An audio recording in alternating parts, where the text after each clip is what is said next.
కుటుంబాన్ని మీరు స్వాధీనపరచుకొని ఈ రోజైనా, ఈ క్రిస్మస్ రోజైనా నా బిడ్డలు వారి హృదయంలోనికి నన్ను చేర్చుకుంటారని రెండు చేతులు చాచి ప్రభు మన కొరకు విజ్ఞాపన చేస్తున్నాడు. ప్రేమ వల్ల ఆ విజ్ఞాపన గుర్తెరిగి మన హృదయాలు ఇంతకు ముందు పాత రోజు అదే ఒకటి తీతుకు రాసిన పత్రిక మనలను విమోచించి ఆయన మన కొరకు ప్రాణం పెట్టిన దేవుడుగా బైబిల్ హెచ్చరిస్తుంది. ప్రేమ వాళ్ళు ఈ వాక్య ప్రకారము మనం జీవిస్తూ ఉన్నామా అనేది మనల్ని మనం విమర్శించుకోవాల్సిన ఆధిక్యత ఎంతో ఉన్నది. నశించిపోతున్నాము, ఆ నశించిన వారిని వెనక్కి రక్షించుటకు ఈ లోకానికి వచ్చినాడని మనం బైబిల్లో చూస్తున్నాం. ప్రేమ వాళ్ళు కనుక ఆయన కోరుకునేది మన హృదయాన్ని. మన హృదయము ఎలా ఉన్నది? ఇన్ని క్రిస్మస్లు జరిగిపోయాయి కదా, అయితే మనం ఏం చేస్తున్నాం?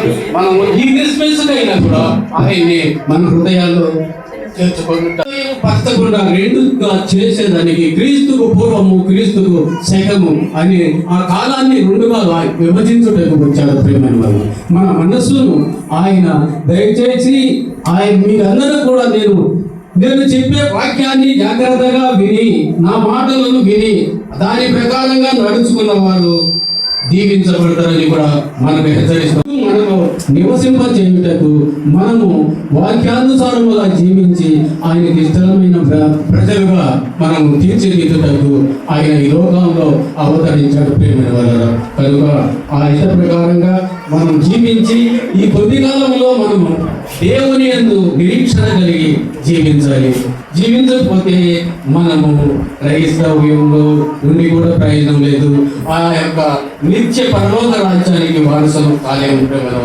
కనుక ఈ పండుగలో మనం అందరము కూడా మన పాత, మన రోత, ఆ జీవితాన్ని పాతి పెట్టమని బైబిల్ హెచ్చరిస్తుంది.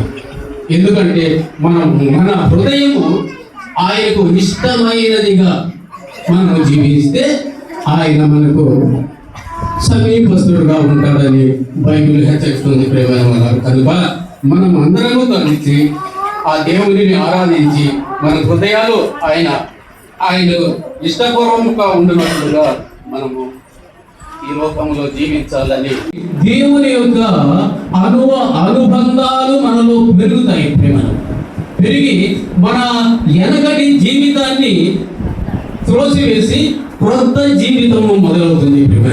అందుకని ఈ నూతన సంవత్సరంలో కానీ, ఈ నూతనమైన ఈ శుభాకాంక్షలు కానీ, అంటే ఈ క్రిస్మస్ లో కానీ మన హృదయాలను మార్చుకొని ప్రతిరోజు కూడా మనం ఆయనకి సన్నిహితులుగా ఉండి, ఆయన ఎందుకంటే ప్రతిరోజు ఎందుకు ఆరాధించాలంటే ఆయన 24 గంటలు టైం మనకి ఇచ్చారు.